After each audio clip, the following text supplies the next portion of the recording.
everybody, and welcome to a brand new episode of Nostalgia Bait.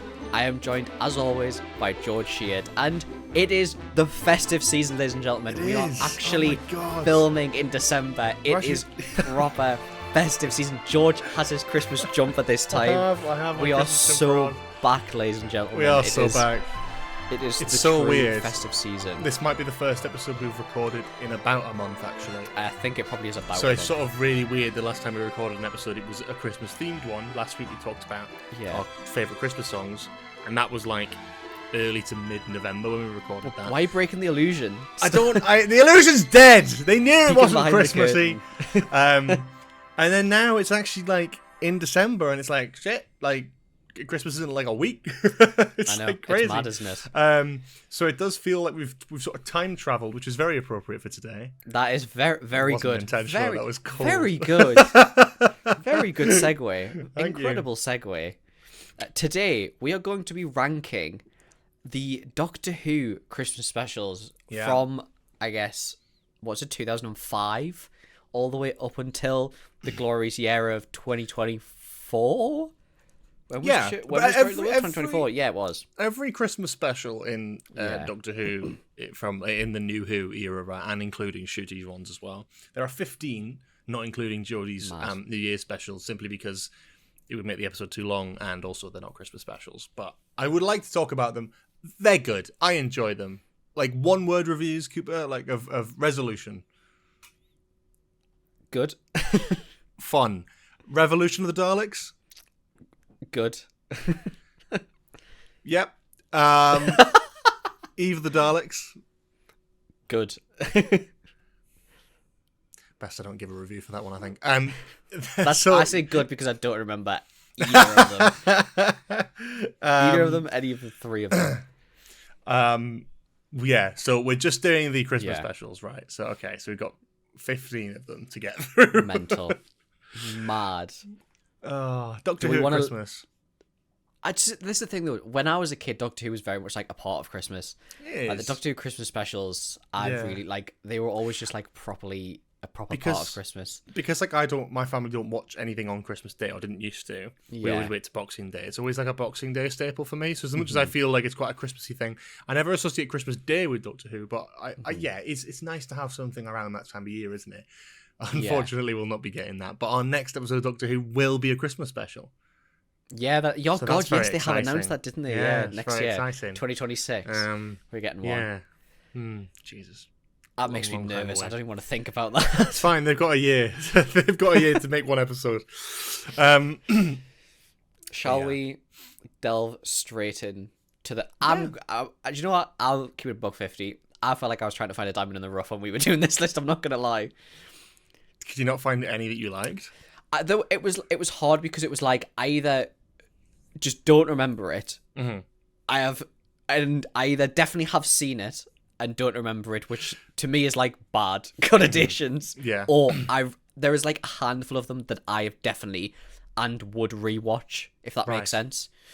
Like within like probably like quite high in like my episode ranking anyway of like my rotations. Like that's probably where. So we have a mixed bag. That's what we'll call it. We'll call it a mixed bag. Yeah. I think there's. Yeah. I mean, as the like local Doggy Who man, I know most of these. I know all of these intimately and have a very strong opinion on them either way. Yeah. You kind of don't have memories of some of them, so I think that's kind of a significant thing to note. Is like your list might be a bit skewed in the ones you haven't seen ever or in a while. Mine's definitely skewed because I've deliberately. Obviously, I'm rewatching it at the moment, and I'm currently still on the Tenant stuff. I've deliberately avoided. Obviously, by the ones I've seen, so Runaway Bride and Christmas Invasion, I've deliberately avoided the rest of them because I don't. But you have seen them before. I've definitely seen them, but it was probably when they came out, and I was like 4 or 5 year old. So it's like that's why I'm kind of excited to see what your opinions are on them, and I'll fight you on some of them. But yeah. Let's kick it off then, I reckon. Yeah. Do you want to go first, or do you want me to go first? 15th place. For me, The Return of Dr. Mysterio. My 15th place is Joy to the World. Okay, well, following our standard Nostalgia Bit rules of list rankings, we can only talk about things when we've both said them. So, Joy to the World. I like that's in the category of ones you have seen and definitely remember and are definitely at the bottom. Yeah, absolutely. Above ones, like below ones that you haven't seen. Yeah. Number 14. My number 14 is Return of Dr. Mysterio, which we discovered about 10 minutes before recording this episode. I have 1000% not seen this episode. Not seen it. Okay. I have absolutely not seen it. There is my no way. My 14th is the Doctor that we're doing the wardrobe. We'll get to that. Return of Dr. Mysterio, there's really not much to say about it, especially in your case. Well, first of all, it's set at Christmas, I guess, sure. It doesn't feel very Christmassy. I think that's a big part of how we're ranking these today is like, it's watching it at Christmas. Like if it's a Christmas special, some of them are for plot. I get that. Time of the Doctor, the Snowmen, End of Time. Those are done for plot, but they're still set at Christmas. They still feel Christmassy. There's still elements in there.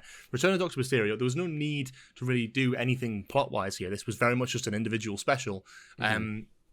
Yet it was still kind of put in a very weird sort of direction. It just felt like it was trying to capitalize off of like the Marvel craze. This was about a year before Infinity War came out. This was sort of like when Marvel was like absolutely fucking huge, and they were like, "Let's do a Doctor Who." Screams, we need to do something superhero-y. Yeah, and from the photos when I googled it, they lean into that. This is Stephen Moffat doing like a superhero film on a Doctor Who budget, right? And that's fine, but also it's also not good. it's okay. It just feels very out of place. You've got Nardole as the companion here.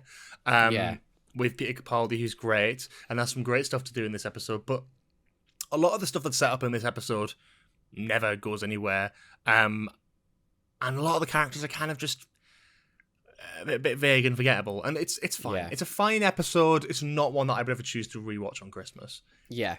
So, 13th place? What was your 14th? My 14th was the Doctor the Widow and the Wardrobe. Yeah. My 13th is Voyage of the Damned, and I'm going to give a quick preference for this. This is my next Christmas special, so I deliberately have left it. We'll be waiting a while to talk about that one, but there is some interesting stuff about that in terms of its general sort of stuff. Just ignore me getting shit out of my pockets there. I was like, what? I just was like, you know what? I'm uncomfortable having my keys poking into my leg, and you know what? We started recording now. I've laid my bed. I've made my bed. I've laid my bed. Fucking hell. Made my Jesus. bed to professional podcaster. Yeah. My 13th place is The Next Doctor. My 12th is The Next Doctor. And my 12th is Joy to the World. Here we go. Next Doctor is another one that I am getting to and I don't remember it. You don't remember it? I truly don't. Cybermen? They're Cybermen. I think The Next Doctor is interesting because they sold... I mean, it is... I think... No, I think Voyage of the Damned is one of the, if not the most live viewed Doctor Who episode of New Who. Really? I think they Christmas Day in that era was just a crazy day for stuff. So it's very likely that they were trying to do the same thing here with The Next Doctor. They didn't want to do it to be lightning in a bottle, and clickbait before clickbait. The clever thing about this is they'd announced by this point, I think, that David Tennant was leaving. Yeah. In the next year, and then you do a Christmas special called The Next Doctor, and you've got David Morrissey, again another very well established British actor, who is the Next Doctor, and you play into this whole mystery. But actually, the plot twist, as you see, is that he just is not that. He's a man with trauma who accidentally looked at a Cyberman thing and thought he was the Doctor. Yeah. But it's sweet, and there are some elements in it that are really good, but I can't escape the giant CGI Cyber King and the Doctor firing a laser gun out of an air balloon. It's somewhat like Dickensian in its kind of like Christmas setting, and I like that, but that's about as far as I can go in terms of compliments for this. Like, other than, I can't say much more. It's not very good. I remember the Cyber King, but I don't know if I remember the Cyber King because of the episode. Or if I remember, or if I know and remember the Cyber King from going to an exhibition when I was younger. Remember going to an exhibition like the Centre for Life or something? Yeah, probably. And there was like a Doctor Who event on, and the Cyber King was like, I can't remember, and I just remember. I think I also had a toy of the Cyber King as well when I was younger. I definitely didn't have a toy of the Cyber King. No. Unfortunately not. It was a very weird one, and they do a lot of these things, and they're trying to do like a lot with the Cybermen concept. It's very much of that era where I'm like, I don't really like what they're doing with the Cybermen. I never really fucked with the Cybermen much when I was growing up. I only really liked the Cybermen in their more adventurous concepts, like in like World Nothing Time, right? Yeah. Or more into like even Jodie's era. This era of Cybermen where we've got like these cyber shade things, and it's just like, yeah, and you got this woman who's sort of been slowly turned into like a cyber queen or some shit. It's just, it's very like, there's some nice stuff in it, and there's some nice moments in it, but I just don't get much out of it. I don't get much out of it. Joy to the World, we can talk about that. That's my 12th place. That was your dead last. Why talk about it when you could go and watch an entire episode? We have a whole episode reviewing this one, but I guess then in short summary, shit's ass, man. I think the ending is shit. I really don't. This big CGI, I think it was kind of one of those ones where it's like kind of embarrassing to watch on Christmas. That being said, on rewatch, when I watched it, I think on New Year's, I think I rewatched it. Wasn't as bad as I remember, and I did remember that I like about 60 to 70% of the episode is still relatively enjoyable and is festive and Christmassy and a bit camp, but it is fun. It's just that last chunk which I don't like. I think as much as Nicola Coughlan's a brilliant actress, her involvement in the episode, her character, I think was the weakest part of it. I remember saying that when we first watched it. Like, it was really, really, like, as being the main advertisement and stuff, it just, for me, it felt like it was, I felt like I was sold the wrong thing slightly as well. Like, all the advertisement and stuff leading up to it was like, oh, this is back, this person's in it. And it was just like, it just kind of fell flat with all of those things, and all of those things turned out to not be main, like, involvement in the story. I think not be excused for the CG at the end, like, oh, no, the CG was appalling. I liked, on rewatch, I liked a lot more of it than maybe I had when I did the review and only seen it once. Yeah. But yeah, I think with Joy to the World, it's one of those ones, isn't it, where it's like, I think it is all about context. And when that came out, it was in the seemingly the middle of this exciting new era. And now we're in a very different place where we don't have a Christmas special and we don't have Shooty anymore.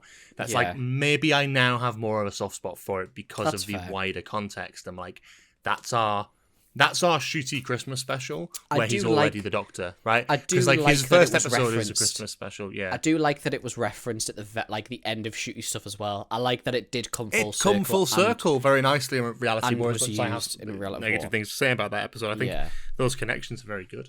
Yeah. But yeah, I think if you want to see more of our Joy to the World rants and reviews, mostly about the fact that there's not a chair on the TARDIS, and I was right, there still fucking isn't one in season 2, you can check out our full episode of that, which came out probably... I think it's about a year ago, yeah. Was our New Year episode? Probably, I think it might have been the first episode we posted this year. Yeah. Oh dear, that's crazy. Get the thing up. 2nd of January 2025. That was episode 45 of Nostalgia Break. Go and check that out. But yeah, that's that. Cool. Next. My 11 is Last Christmas.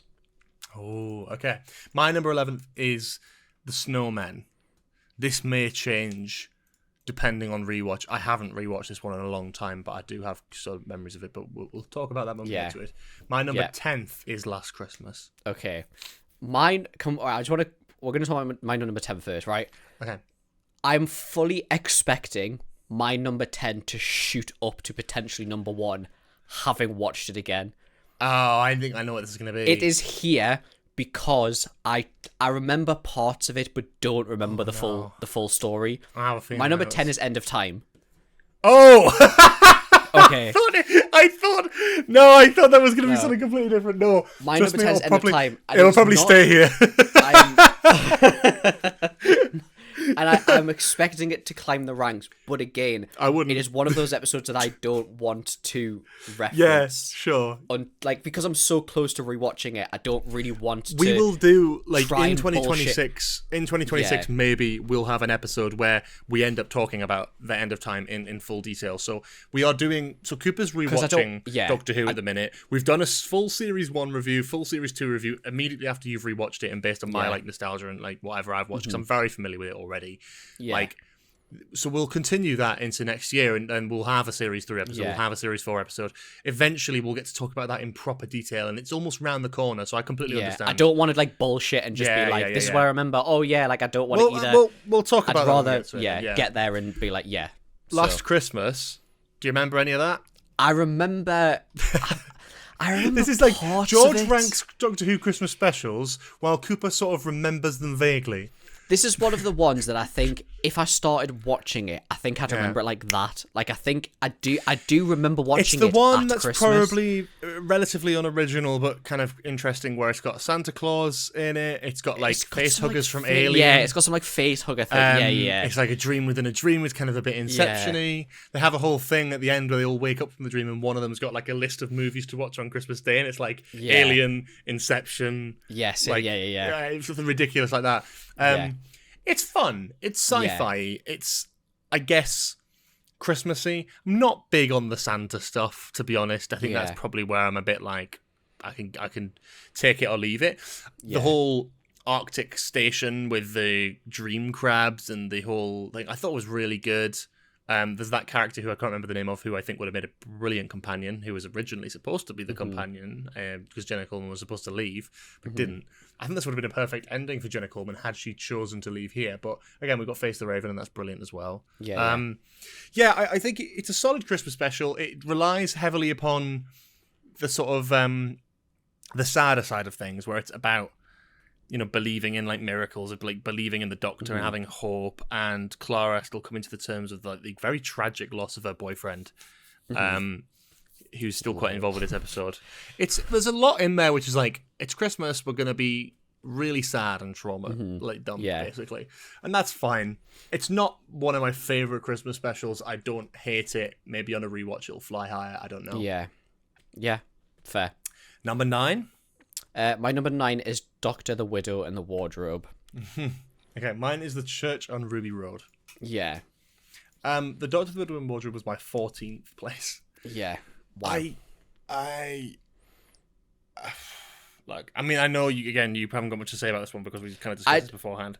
I do remember, like, seeing the photos. The Narnia stuff. Yeah, I remember that. The moment you started talking about it, I was like, it's Narnia. And I was like, I remember it being Narnia. But I think it's a thing with all... I think Matt Smith was handed not the best Christmas specials. I think Madness it's the statement. I think it's the Mad statement. Okay. Really? Well, we haven't got to one of them. We haven't got to two of them. That's true. And we're in the basically almost the top half of the list. I think one of them you can't. Okay, we'll get to it. The Doctor, the Widow, and the Wardrobe is just a bit like of a weird middle ground of style. Like, Series 5 had this very stylistic vibe, and it kind of stretched into Series 6 a little bit. Series 6 was more adventurous. The finale left the Doctor sort of disappearing into the abyss and pretending he was dead to all his companions. I don't know what the plan was after that, but like, Series 7 starts with Asylum of the Daleks, and Amy and Rory and the Doctor are there again, and they're put back together, and they're, you know...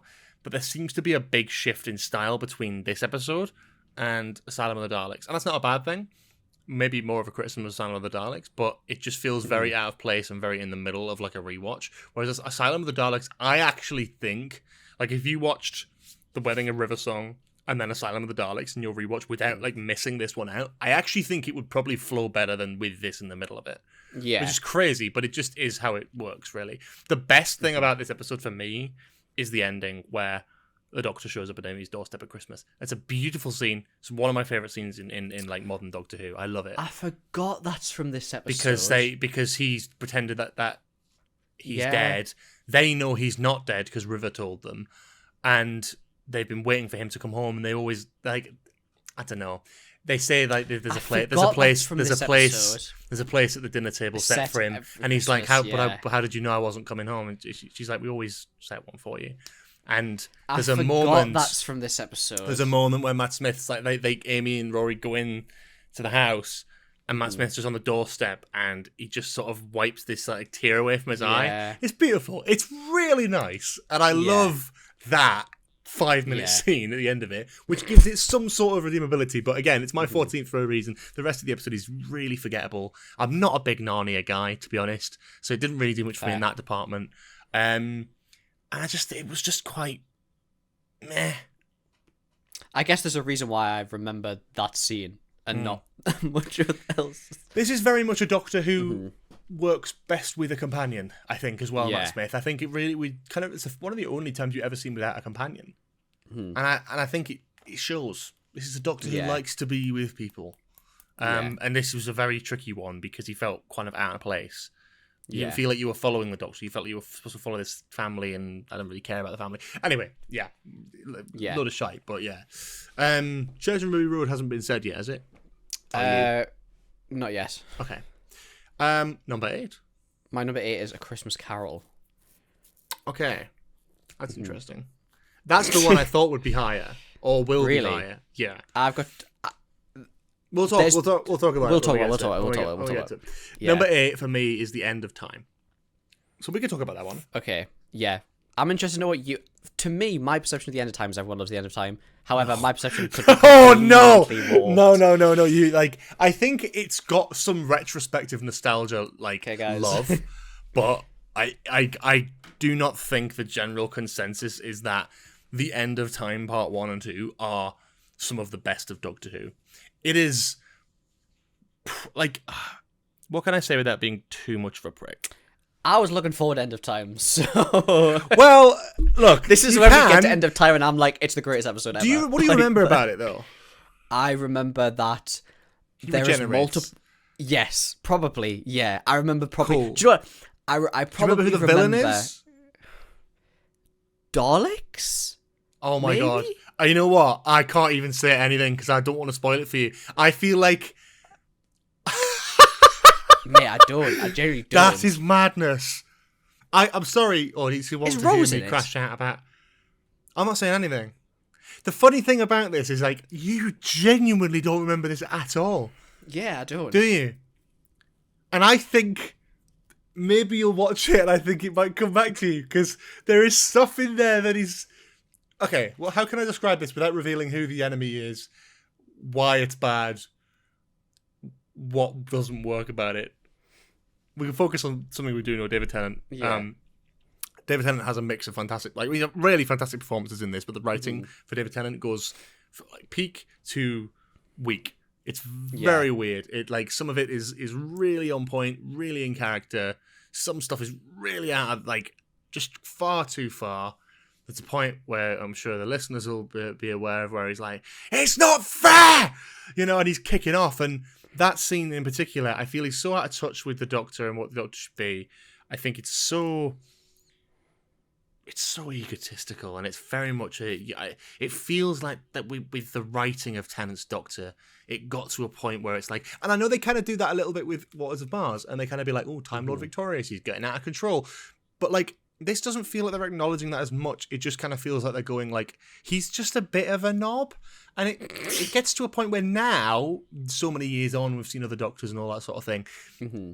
The Doctor can be a bit of a tosser, yes, but it's within context. It's within him. There needs to be a reason for it. And here it felt there wasn't a reason for it. And it's Christmas. Come on, mate. What can I say about the villain without spoiling who it is or what it is? I have a feeling my whole concept of Doctor Who Christmas specials is completely what I think everyone thinks is bad. No, that's fine. It's okay. Crazy. It's just that this was 10th for you. That's probably appropriate. I just think the optimism of that flying up to the top of the list, I think, is misplaced. But that's fine. I think with the villain in this episode is a villain that I love.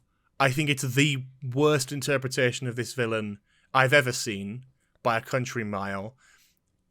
Some of the character work is very good with what they do and how their relationship with the Doctor, but I think fundamentally the vibe of the character in this and the vibe of what the character should be in my head, at least, couldn't be further apart. And that's the least spoilery way I can describe that. The listeners know what I mean. True one. All I'm going to say, two words. Dinner time. That's all I'm saying. Honestly, it's crazy. It's absolutely me thinking I remember stuff. I'm talking to someone with amnesia. Honestly, that genuinely though, like that's what it's like rewatching Doctor Who, because I was so That's young. fun though. That's why we're doing this sort of journey on nostalgia bit, and we do it's these like, long that rankings, meme which is sort of everything. Meme. It was like if I like what not even a meme, like if you could forget one TV show and rewatch it for the first time again. That's me with Doctor Who. Like that's me with series 1 through 4. It's not even an if at that point. You just are doing that. Yeah, literally. Well, it's good though, and that's why we're doing this little journey on nostalgia bit where we do like Series 1 ranked, Series 2 ranked, because it's your first time re-experiencing these things that are so strong in our memories as Doctor Who fans. But then we do these big lists where it's like of every series, and I'm like, really, God, there's some sort of like there's just a disconnect in certain areas of just you just don't know, and I think that's brilliant. I love it because your perception of the end of time being really good and having Daleks in it and having Rose in it, I think is hilarious to me. And when you get to that episode, I think you will get what I mean. The Daleks? No, Where's Rose? I think it'll take you about, let's say, half an hour into the End of Time Part 1, and I think you will think back to this exact recording, and you'll go, oh. Be like 1,000-yard stare. My girlfriend would be like, are you alright? I'd be like, yeah, no. You'd be like, I get George was wanting to crash out, but was being nice and not spoiling it for me, and now I get it. Now I understand. Might not watch any further. I might ruin it. Might just no. Don't look it up. Don't look it up. Don't look it up. Don't look it up. No. I'm not. Okay, moving on from that. Yeah, I think the End of Time is so fine. funny. I think it has some really exciting moments in it, and it has some really great character moments and dialogue in it, and some really exciting like moments that just go hard. The music's excellent. Yeah.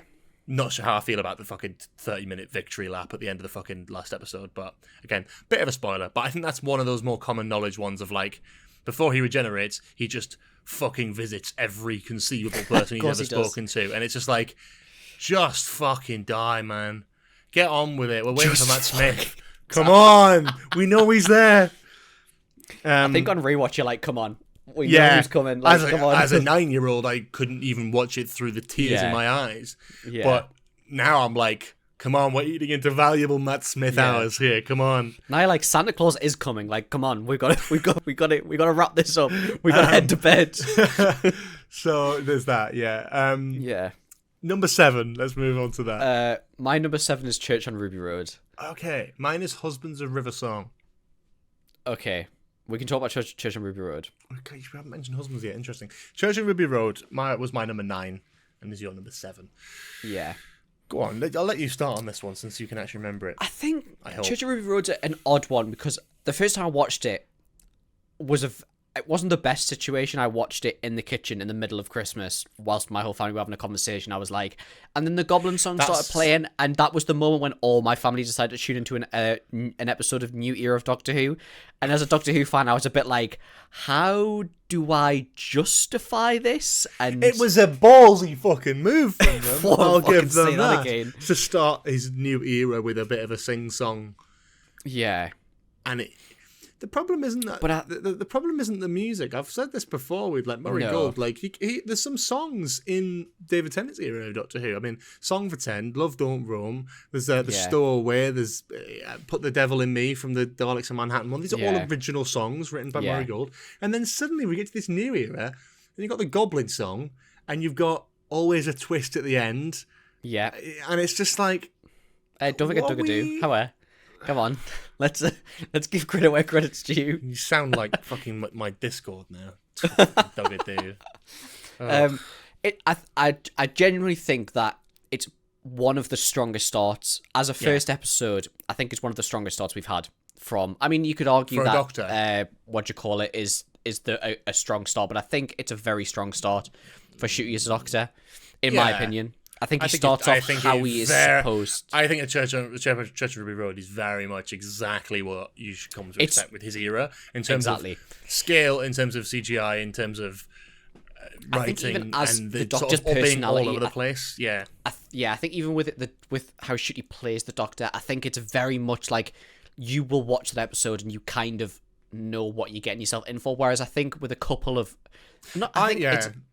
I think it's hard when it comes to Christmas specials because Christmas specials almost like encapsulates so many different forms of Doctor Who episodes. Yeah. Christmas specials range from fucking like sci-fi fantasy, Santa's there, to like the most story pivotal regeneration first episodes. Like we have such a wide range. I think with this one it's a real mix because it's a proper Christmassy episode with goblins and all that sort of thing, but it's also got like this overarching presence of this is the story arc for this era, and it may or may not get tweaked to only finish in like a season's time. It's kind of strange in some respects. Like we're going into like the politics of like how season 1 and season 2 have panned out, of course, but like there's clearly a lot of things have shifted behind the scenes, and that's absolutely fine. Nothing goes to plan. But I think with the Sheard from Ruby Road, it was sort of it's a tricky one, because when I first watched it, I loved it, and I was filled with hope and promise of this exciting new era, to which I do feel a little bit now a bit burnt out of. Like, I feel like it didn't quite go to where I would have hoped in terms of quality. I guess and I think it's both sort of ways, doesn't it? Yeah, it's just tricky then to rewatch that and then know where everything ends and know what everything's supposed to be, and you start questioning whether they'd even planned that out. And you watch this and you go the Sutek stuff, and you think about all the mum and all that sort of stuff. You just sort of think I don't know. It's good. I love the stuff on the actual Ruby Road with the Carol of the Bells and stuff. It's like beautiful, haunting. The character development is brilliant. It's a great introduction to Ruby. It's fun. Didn't like the Goblin song. I'm impartial to. I kind of have fun with it, but also watching that on Christmas Day. Oh, that was tough. Yeah, that was as a Doctor Who, being like, this is the new era. This is the new Doctor. Like, it was one of those moments for me where I'm like, everyone at work was talking about the David Tennant specials when they were coming back. Oh my god, Doctor Who's back. Doctor David Tennant again. Oh my god. And then, he's got a new Doctor. Oh, maybe I'll watch it at Christmas. I came in to work after Christmas. Not a single person mentioned it. Because either they didn't watch it, which is fair enough, or they did watch it and were like, I don't want to speak to the Doctor Who guy. I think it's what you were saying before about like how you look back at them retrospectively. It kind of swings both ways. Like you were saying before, like Joy of the World, like knowing that we're not getting a Christmas special this year, you go back and watch it, and it's like, nice payoff right at the very end. Yeah, it's that same thing. It swings. Like I'm saying, it swings both ways. I think it probably does. I'll be interested to when I get to watching it whenever. I've seen Just Reviews probably 2 or 3 times, maybe. Yeah, same. I think visually it's gorgeous. I think there's a lot of spectacle in it. I think cinematography is fantastic. I know you're saying like the stuff on Ruby Road, I think it looks fantastic. Yeah. The whole Carol of the Bells, I think it's shot unbelievably. I was filled with a lot of promise because I'd enjoyed the Star Beast, Wild Blue Yonder, and the Giggle, and I think coming into this I was very excited and I enjoyed it. It just sort of, I think Space Babies is where it kind of dipped a little bit, and I think that was a bit of like a kick in the teeth of okay, maybe this won't be as perfect as I think it's going to be. But when I first watched it, I was filled with hope and joy, and then I go back now and I'm like, it's like I wish it could have been more like this because this is great. So it's great, but it's also not any higher on my list because I don't know, I just feel sad watching it. Number 6. My number 6 is Twice Upon a Time, which I have not mentioned yet. My number 6 is Time of the Doctor, which I haven't mentioned yet. Number 5. No, my number 5 is Christmas Invasion. My number 5 is Christmas Invasion. Amazing. Crazy. You just rewatched this one. We did just talk about this relatively recently as well, didn't we? Yeah. It's good. I didn't enjoy it as much because I felt like it took a while to get going. Just say it. It's cheesy. It is. It's cheesy as fuck. Like it is, but it's not. But like I think the endings. I love the ending. The ending's great when David Tennant actually wakes the fuck up and really kicks into gear. It's great, and it's like you kind of know that you're in for like a good Doctor, all that kind of stuff. I think it just a great start. It just takes too. It takes too long to get to that point. I love the villains. I love the creatures. You could have done something like 10 minutes, 15 minutes earlier. Yeah. It just feels it's for an introductory Doctor story. It takes too long to get to that introduction, in my opinion. Yeah. Like, I'm not a massive fan of him being like unconscious in a bed for like 45 minutes of the episode. Like, I'm with you, and I never used to like that. I think I like that It's a very important episode, this, because it's sort of the first time in the new show where a Doctor's regenerated. It's the first time we've got a new face, and it has a very difficult job of selling that to the audience, who was so locked on with Chris Eccleston. Now you've got this unknown younger man doing it. You have to express that through Rose. You have to have her doubt and her, like, he is the Doctor, but is he the Doctor? I don't know. I can't ask him any of these questions because he's knocked out. And you get a lot of that, like, dwelling, and I think that's really good in this episode. And I think it makes the moment that he does come back even better. You have this absence of, like, what's the best way to introduce a new Doctor? It's to make him the hero that saves the day. And there's no better way to do that than to leave him out of the story for the first, effectively, 24 hours of the actual story. Yeah. Show the world and unit, and show the Tyler family kind of crumbling a little bit without him there, and struggling. Yeah. And getting only drip-fed bits of information, only to then be zapped up to the Sycorax ship, and then he wakes up. It's like, you need that absence of him to then come back, and it's like, damn, now I feel like we're moving at fucking 100 miles an hour, and that's what it should feel like when the Doctor's in the room, and I like that they're able to sort of do that. Yeah, I like the Christmas invasion. It's very nostalgic for me. I love the spinning killer Christmas tree. Yeah. I like the robot Santas. Always like the robot Santas. It's Christmas, but it doesn't feel like... it's not too Christmassy. That's what I'm saying. It feels like a proper Christmas special, but it doesn't feel like it's trying to shove Christmas down my throat like some of the other Christmas specials are, if that makes sense. No, not at all. Yeah. I think it's very, like, it's very fixed on what it is, and I really like the Christmas specials of the first Russell era. Some of them I like more than others, but I think I like the vibe of the modern day Christmas, because I think, and it's all nostalgia, as I watch these and I'm like, yep, I remember when I was a kid how magical Christmas was, and that is like Britain in the early 2000s at Christmas, the vibe, the music, the kind of decorations that you would see out and about. Yeah. That actually to me having snow feels nostalgic. Yeah, actually having snow. Like, that's nostalgic. So there's always an element with these earlier specials, especially when they're set in the modern day, it's really tricky to avoid that nostalgia thing. But yeah, I enjoy that Christmas Invasion. Don't think it's the best story of all time, but going by a Christmas episode, it's fun. It's also the first ever Christmas special. Technically. Yeah, technically. Yeah. I would have loved to have seen an Eccleston Christmas special. Well, The Unquiet Dead's technically a Christmas special, isn't it? It's technically, it's just not on Christmas, but it is snowing. Yeah, I guess. Yeah, I guess so. Watch The Unquiet Dead on Christmas, it hits. It was Charles Dickens, come on. That is true. That is very true. Number 4. Now. My number 4 is Time of the Doctor. Okay, my number 4 is Twice Upon a Time. Yeah. Let's do Time of the Doctor first. Time of the Doctor was sick for me. It was only a couple of places ago. Yeah. Yours was 4th. Actually, wait, my Twice Upon a Time was number 6.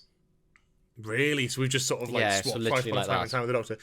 Time of the Doctor, I think, is okay. I think, again, similar to Twice Upon a Time, actually, they're both regeneration stories, and they're both set at Christmas. I think Twice Upon a Time is quite magic. Time of the Doctor is quite magical. You know, you got this little town called Christmas, and got all the Doctor Who monsters and stuff. I have vivid memories of this one. I think I have problems with this. I have problems with Twice Upon a Time. I think this is a good place in the list for me. 6th is it's a solid episode. It's not the most Christmassy thing in the world, but it has got a lot of Christmas elements.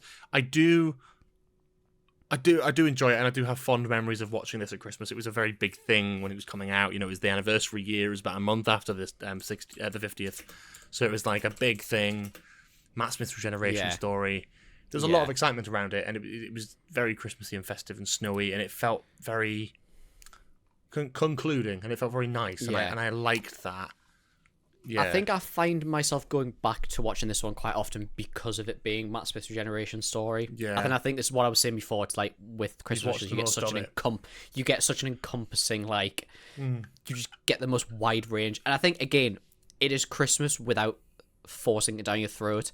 Having the town called Christmas, having this kind of like festive atmosphere, but it also feels like a nice end point for Matt Smith's story. Like it just I don't know how to describe it. Like it feels a nice conclusion for his story without it being like this big fucking cultural worldwide event. Like I'm a little bit quite in nice two minds. I like that it's like you bring back the stuff about the crack.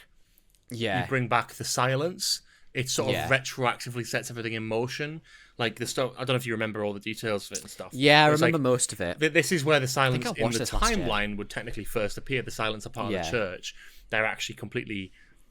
They're like kind of good guys. They work for the people the Doctor's friends with, right? It's only when the crack's involved and they don't want to start another time war that they send the silence back through time to blow up the TARDIS and try to stop the Doctor from getting to this point. So it's sort of, you get retroactively then the last 3 seasons worth of stuff, the silence and the crack in time from series 5. It all goes back to that. And I think Matt Smith's sort of last episode being about that crack in time as well as his first, it's like there's a lot of full circle moments there. I feel like some ideas were maybe half baked, and I think that I don't know what happened with series 7 really, with like Amy and Rory and all that sort of stuff, and Clara. They did the whole Impossible Girl thing. And I like that, don't get me wrong. I like some of it, but it sort of feels like the story of the silence and the Madame Kavarian and River Song being brought on to kill the Doctor, the crack in time, the exploding TARDIS, all that sort of stuff from series 5 and 6, and then in Twice Upon a Time, and then Time of the Doctor.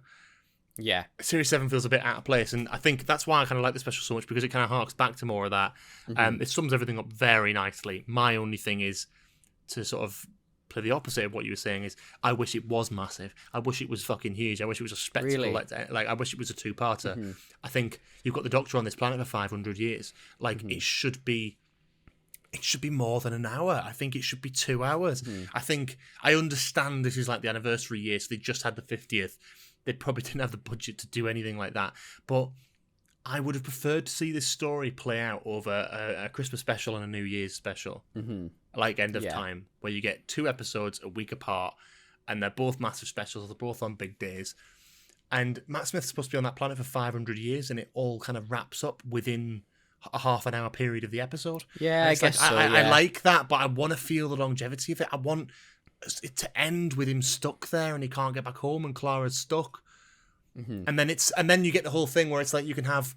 Because Clara keeps going back to a Christmas dinner and then keeps getting back picked up by the TARDIS again and again and again. Yeah. It's like you could have her get ditched. She has to have Christmas, and she has to wait a week. And it has New Year, and on New Year's Eve, then she sees the TARDIS come back. Yeah.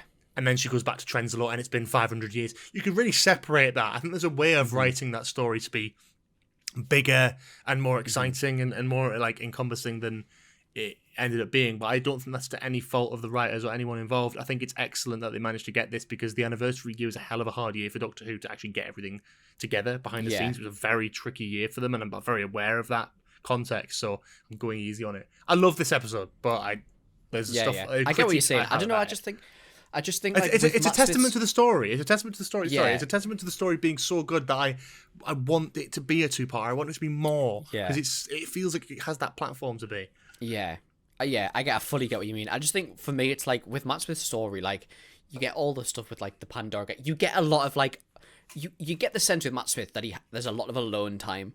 There are many years that he spends on his own, whether that is in between Amy and Rory, whether that is whatever. And I just think something about having a more calmed in the sense of, obviously because of the budget and all that kind of stuff, of like calm finale, even like down to the way he regenerates, being like to the last minute, and it's not even like a massive thing. And again, there's a part of me that wishes it was this huge. I think Matt Smith's regeneration for me, I think would be the best if he had a proper like regeneration scene. It wasn't. I just agree. a sneeze. I think the sneeze regeneration is a real misstep. Actually, unbelievable. I think I understand the thought process. Well, he has the massive regeneration moment on the top of the clock tower. Yes, true, but it's also not his actual last minute. It's also not his regeneration. And I kind of wish we just a bit longer. It could have been a calm regeneration. It didn't have to be like David Tennant, but it could have just lasted a bit longer. It would have been nice to see a proper morph there. I'm not in trash the TARDIS kind of regeneration. I just like just something, even just like it comes out and you get to see like his body change. It's not beams blowing out of his arms. It's more like it's just an like actual process. Subtle, could have done something with that, definitely. But I mean, look, I think it's got a lot going for it. It's also got a few things that I would like to improve about it, but hey, it is what it is. Twice Upon a Time, sort of my flip response.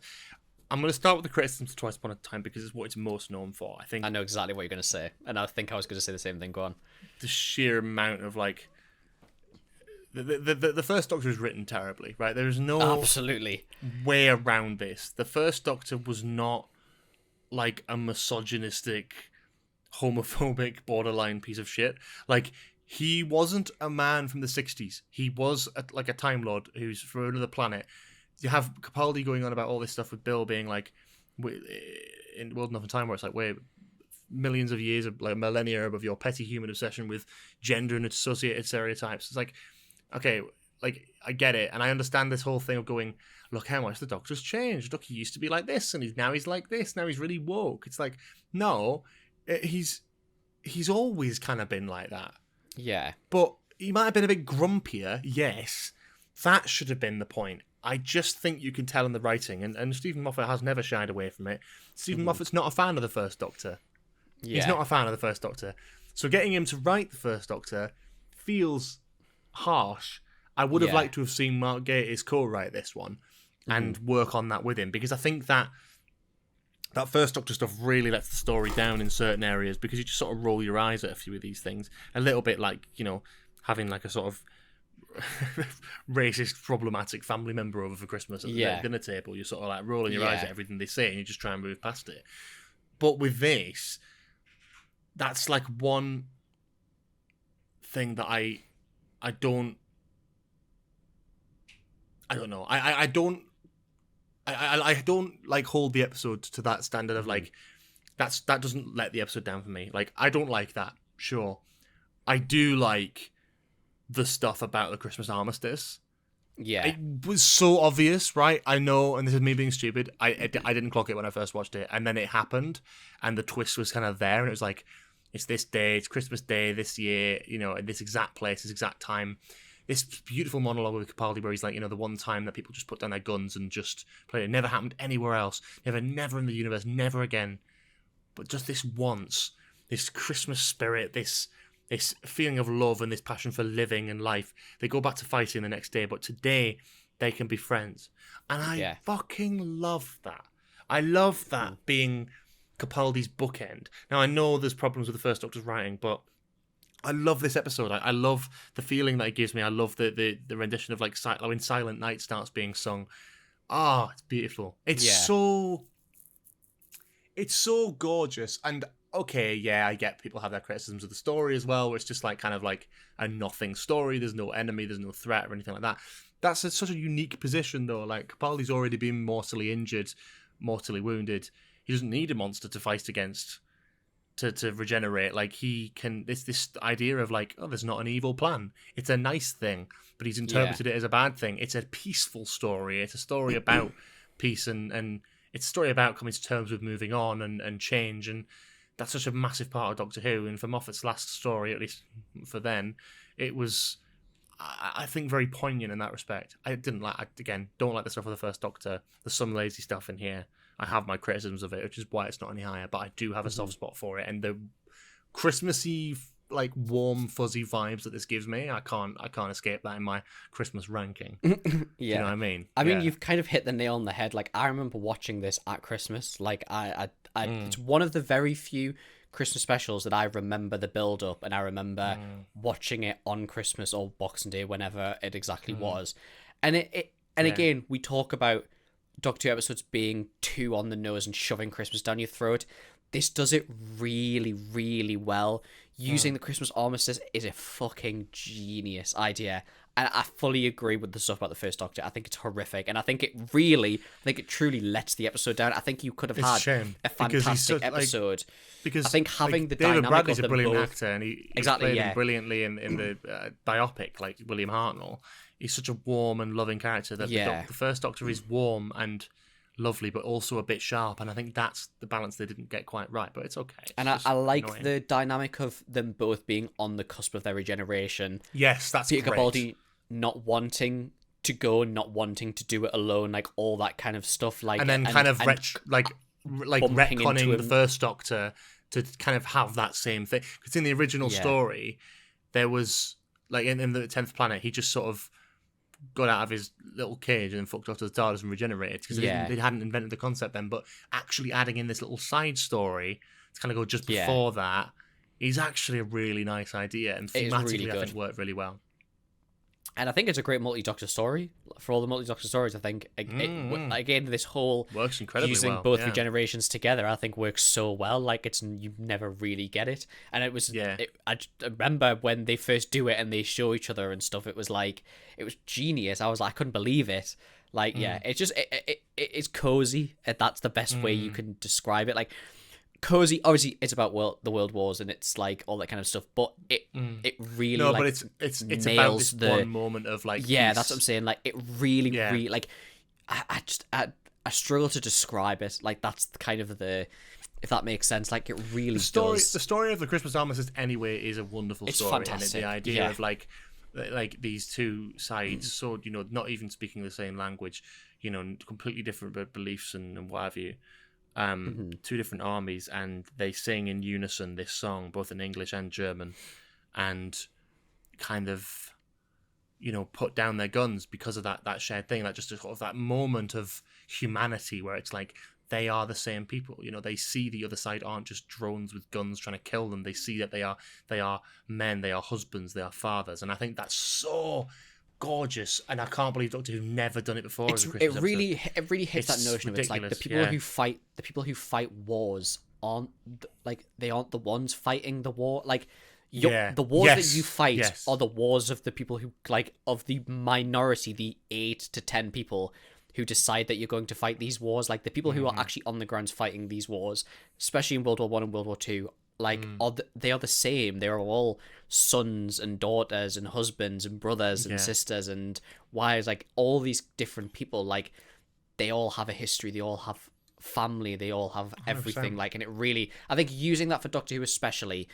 and I think it also kind of like with the relationship that Capaldi's Doctor has to Bill as well through that whole season, because they have quite like it almost is like a father-daughter relationship. I think also using that in the sense of history of generation. I don't know. I could be chatting absolute shit now, but no, I like it. I know. I think it's a very good English literature. That shit. We've went into detail with how much we love that one, and I think that just kind of justifies it. It has its issues with its writing and then characterization of the First Doctor, absolutely, and it has its issues in plot, but it is a gorgeous episode. Anyway, third place. My third place is Runaway Bride. We're not talking about this one yet. My third place is Voyage of the Damned. Go on. Well, no, you go on. I think you wanted to say something about this, didn't you? This is my next Christmas special. So this is very much around the corner for you. You're on Blink at the minute on your rewatch. I'm on Blink at the minute. Yeah. Have you watched Blink? Just about watched Blink. Blink's my next one. Amazing. Bear in mind, I've not watched Blink either since it came out. Never. Love that for you. Voyage of the Damned is a real mixed bag, because on one hand it's really cheesy, campy, daft Doctor Who, but it's actually like a really solid Christmas episode. It's fun. It's kind of problematic in a way. Like, I remember there was like someone who was like a Titanic survivor was complained about it being kind of making fun of them. Which is like, kind of interesting. It's like, I get it, but still, if you're pissing off those people, it's probably not the best, is it? Not the best look. But I think it's a minority. Hey, Titanic in space. I think, so it's fine then, isn't it? Yeah, fuck it. It's fine. Spoken like a true politician, Cooper. So you got Titanic in space. You got Kylie Minogue. You got this lovely little ensemble cast. They're stuck in a ship that's about to crash to Earth, and they have to sort of work their way through it. The Doctor has to take lead. It's very exciting, big, fresh. Love the Max Capricorn stuff towards the end of the episode. Only thing I don't like is the weird Jesus imagery towards the end of this episode. Very strange. Very, very poor taste, in my opinion, but that's fine. There's a moment where, like, the Doctor is, like, carried up to, like a deck on the ship by the two angel things, and he just puts his arms out like that, and he just gets carried up like that with his arms aside, and it's like, Christmas Day, carried by angels, arms out. Like, come on. I do feel like with so many of these Christmas specials, it's like, it's great.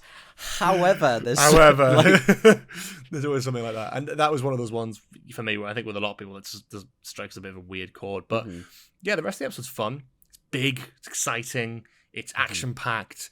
It's Doctor Who almost at its kind of peak in that era. Do you know what I mean? Yeah. It's like, of David Tennant's stuff, it's like when you think of David Tennant's Doctor Who, you think of him in that episode. Do you know what I mean? You think of that. Yeah. The speech where he turns around and he's like, he does lists off as he's like fucking doxes himself. Oh, is that episode? Yeah. So there's a lot of good stuff in there. I'm not going to say too much more as to not to ruin it for you, but it's great. There's a lot of good stuff in there. Yeah. It feels very grand. It feels like it could be a film. Yeah. It feels like they're trying to play on like Star Wars a little bit as well, but with like. There's some good stuff in there, I like that. Yeah. And what was your number 3? Sorry, Runaway Bride. My number 3 was Runaway Bride. Number 2. My number 2 is The Snowmen. Oh wow, okay, because this was my 11th. Yeah. Pure nostalgia. Absolute pure nostalgia. Pure and unholy nostalgia. I don't think The Snowman is a bad pick. It's not my cup of tea. I'm not a Clara lover. I really like Clara in this. I think it's one of her best episodes. I think it's because it's not her. That's why. Yeah, probably. But I think Jenna Coleman is fantastic in this episode. I think Matt Smith's on point. I think for the concept, like the concept's pretty bare. Like it's a Doctor Who episode. Like it's a Doctor Who episode set at Christmas. But I think Matt Smith and Jenna Coleman, I think absolutely blow.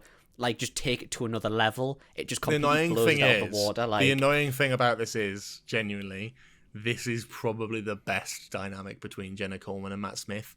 And it is when she's playing a different version of the main companion and not the actual one. Because modern-day Clara feels so reserved compared to this Clara, who would have been such a different vibe to Amy Pond, and I think would have been I think in hindsight would have been a brilliant companion.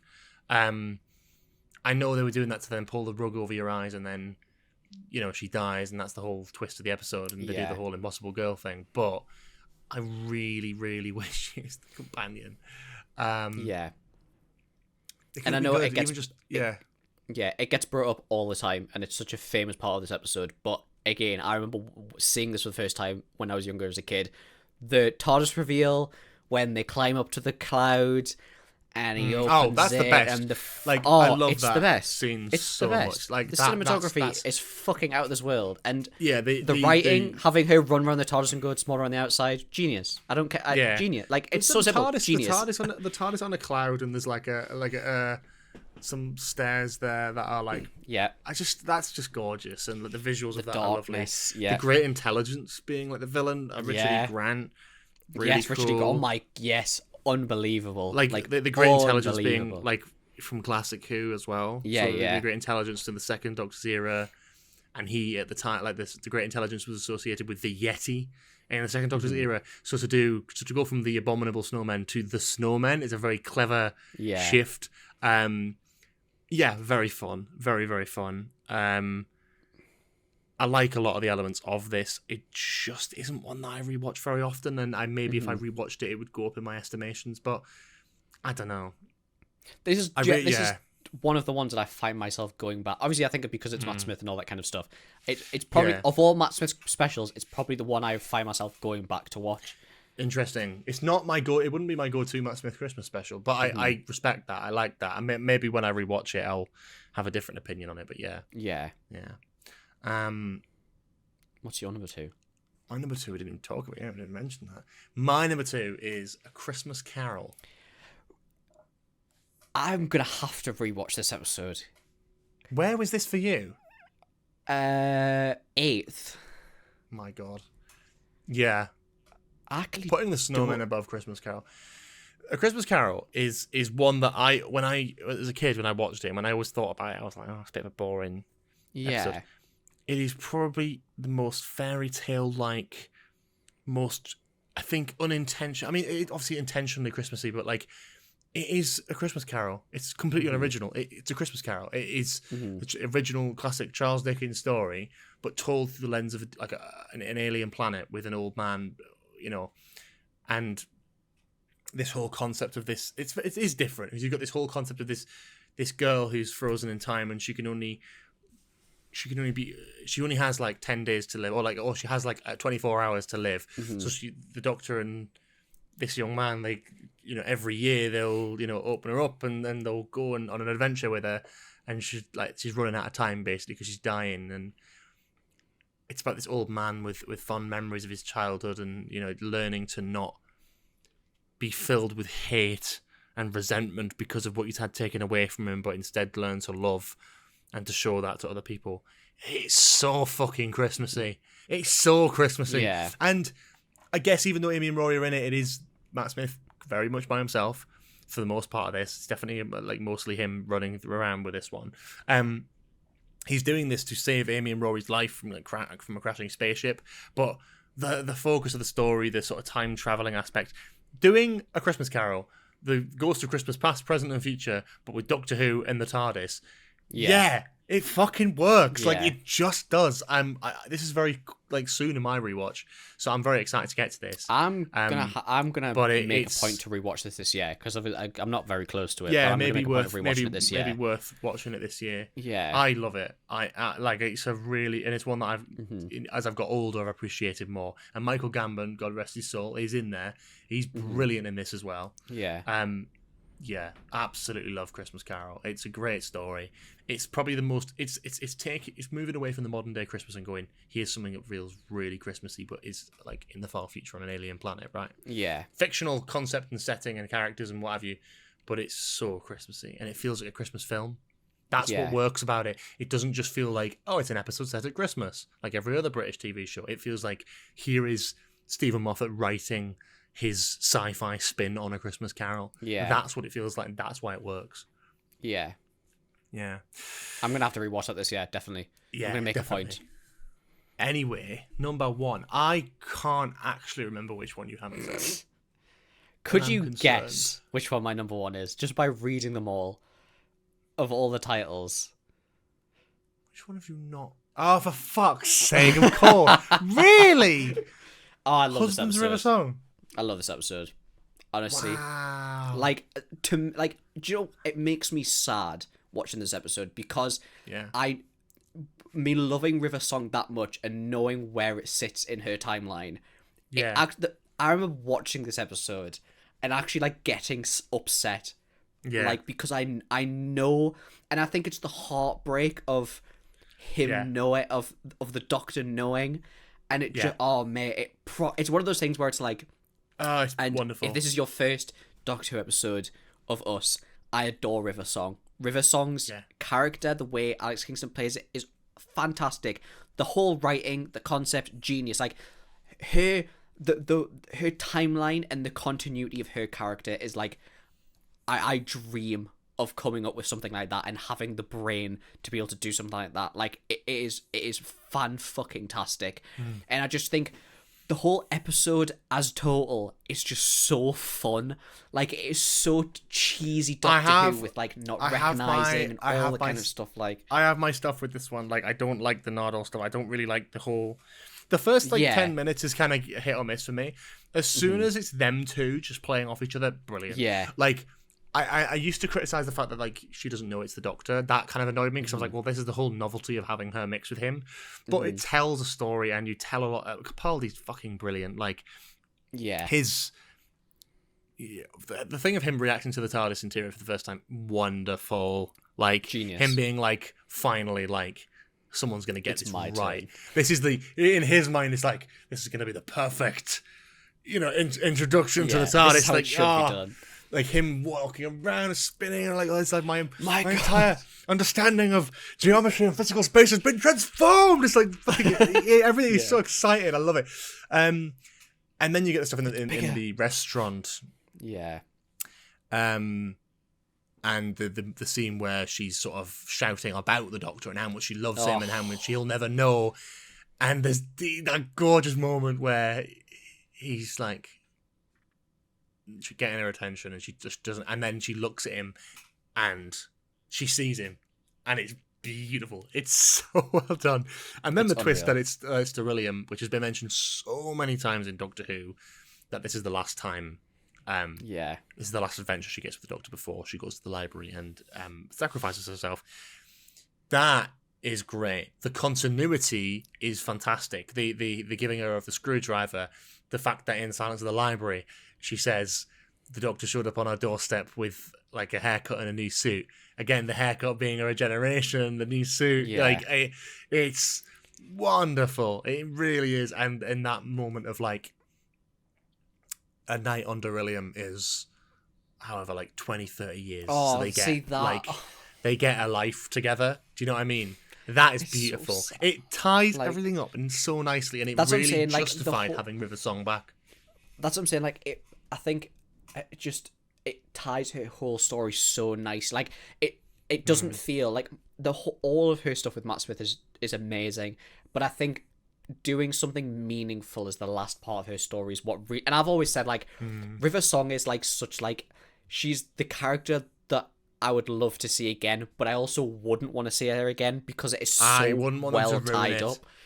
That's what I'm saying. Like, I love her as a character, and I miss her. I miss seeing River Song stories. There's a novelty of seeing a River Song with like future Doctors. There's obviously a novelty of that. I'd love to see her with Shooty. Would love to have seen her with Jodie, especially. I think it would have been brilliant.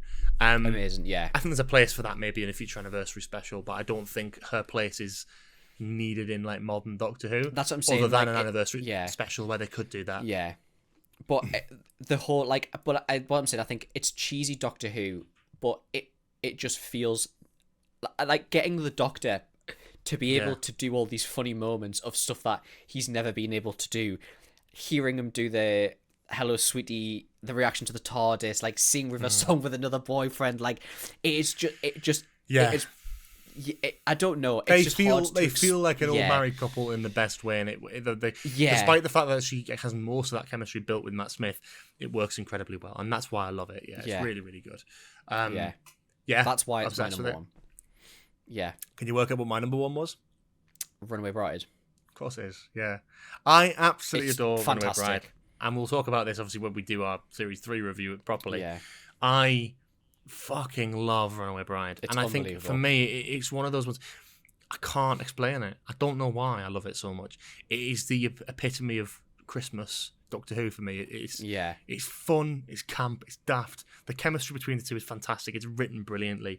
The stuff with the Rachnos, the stuff with the Christmas party, about the after party of the wedding, I think it's brilliant. The sort of exploding baubles and stuff. It's daft. It's fun. It's got all these fucking elements to it. It's a proper cheesy 2000s. It's a Doctor Who romp special, and it has probably one of the best scenes in all of Doctor Who for me, and that is the TARDIS on the motorway. That to me is the best Doctor Who. Full stop. Like, I don't think many scenes have topped the feeling that scene gives me every time I rewatch it. Like, the music ramping up, and Donna's in the taxi and she's trapped, she can't get out. And there's just the music flares as the TARDIS comes in and just bounces off the fucking motorway. Yeah. And it's spinning, and it's like, even 2006, man, right? 2006. I know. It still looks good. It still looks believable, doesn't it? I still believe when I'm watching that. I'm still like, I feel like that's real, that they actually filmed that, because it's so good. And the dialogue's brilliant. The Doctor flying the TARDIS like that, wrapping string round it. That's great. I love seeing the TARDIS move and that, like, act in that sort of way. I'd love to see it more often, where the Doctor's sort of flying the TARDIS and he's standing in the doorway. Obviously, you can't do it without feeling you're ripping me off this episode, but I love that scene so much. I really, really do. I want to see more of that, basically. I like the Doctor confidently running around the TARDIS and pulling levers and all that sort of thing. I love him getting a bit of string and wrapping it around everything and doing it remotely like a big puppet thing. It's fucking brilliant. The Runaway Bride is great. I like, you got the Christmas star imagery and stuff like that. That's not important to me too much. It's just the feeling of watching this. But I think, again, a lot of nostalgia in there, naturally. I think David Tennant and Catherine Tate are brilliant. We know this. But I think being a fan and watching this, I mean, I was... How old was I when this came out? I was 5 when this came out. I was like, this is probably the first episode I watched as it came out as well. like immediately after Christmas. I got into Doctor Who in 2006, 2006 Christmas special.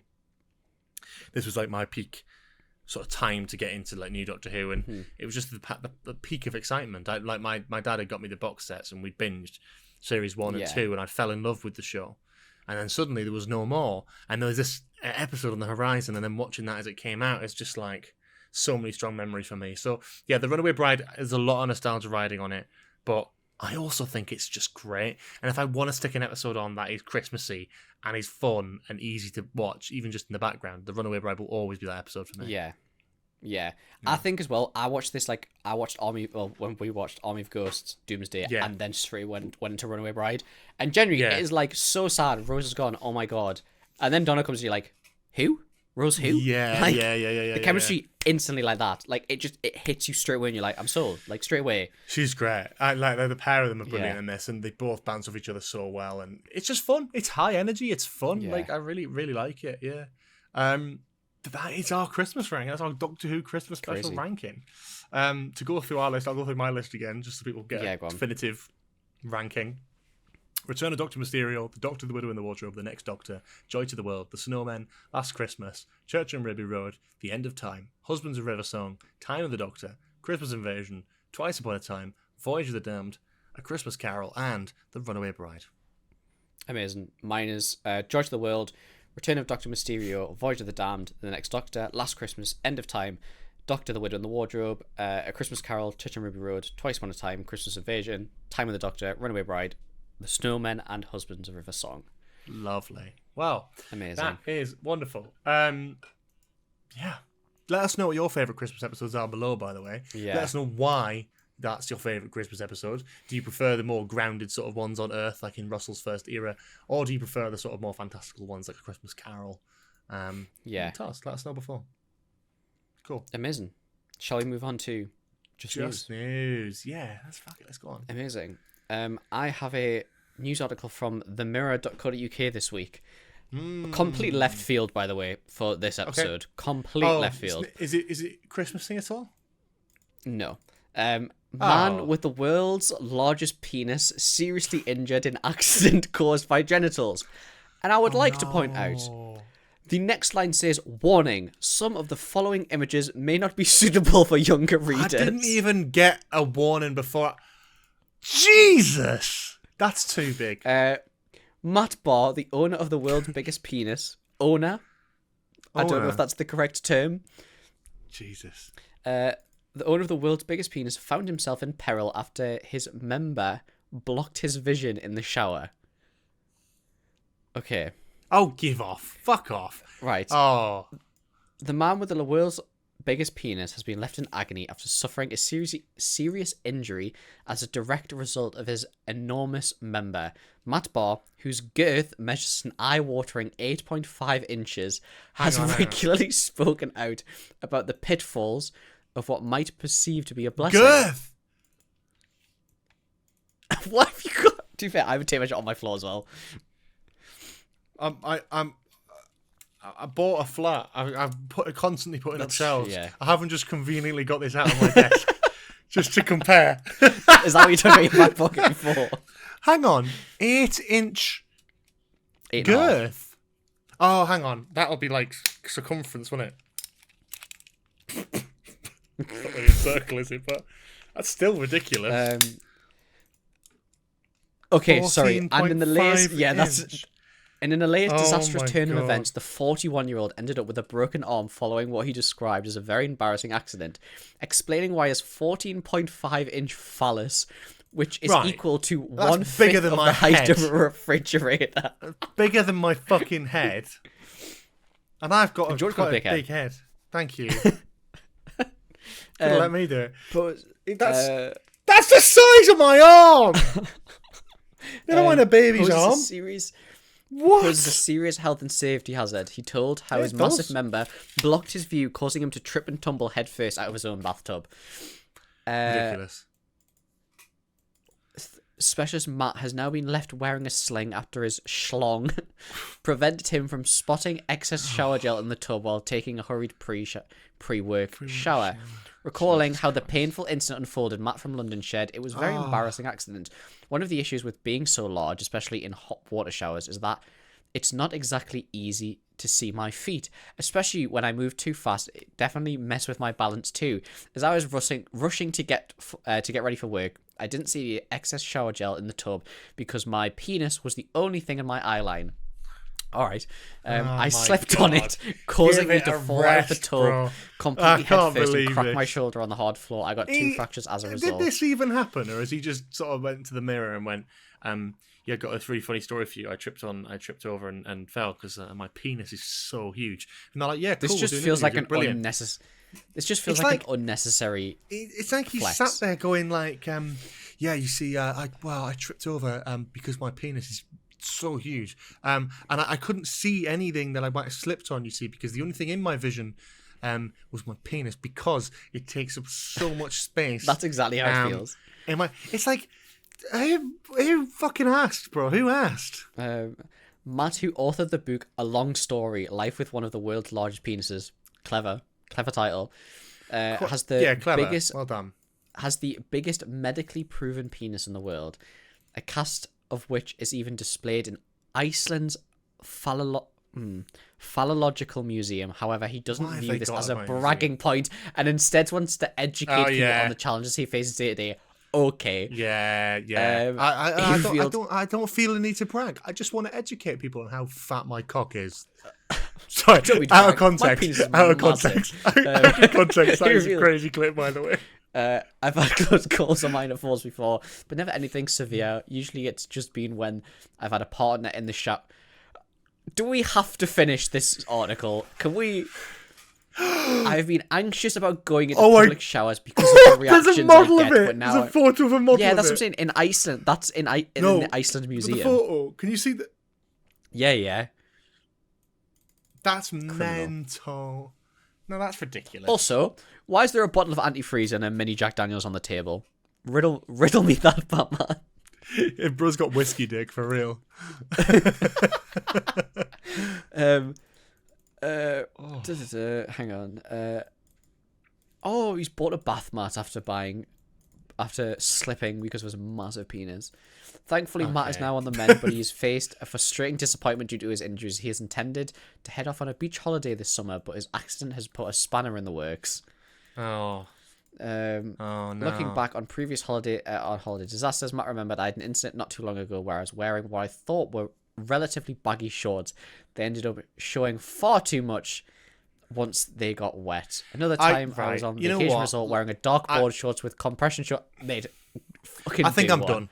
I think I'm done with this story. I don't need to hear any more anecdotes about how large his penis is. I really don't need to have that mental image. Like I don't need that.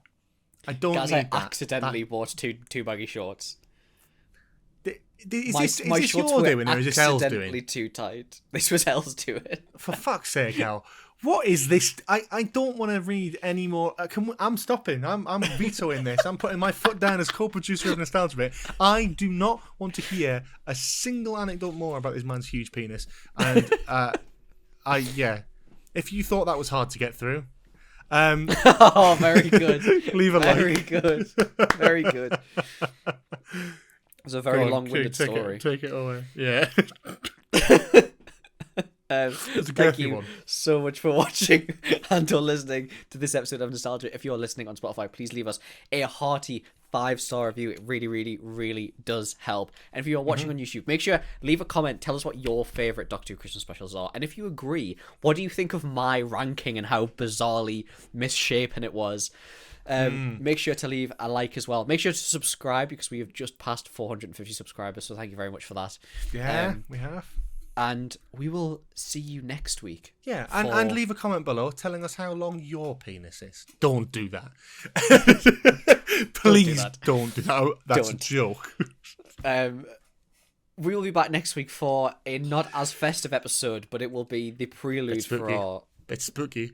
We're going back to spooky season for a week. Yeah, we're going back to spooky season a little bit. I might still wear my Christmas jumper, but we're going to go back to spooky season for for 1 week. For one night only. I'm gonna wear my... Are you sure it's just one? True. Very good. I didn't even intend. I didn't even think about it. Oh, wrap it up. Spooky season for 5 nights only, ladies and gentlemen. We'll see you next week. See you next week.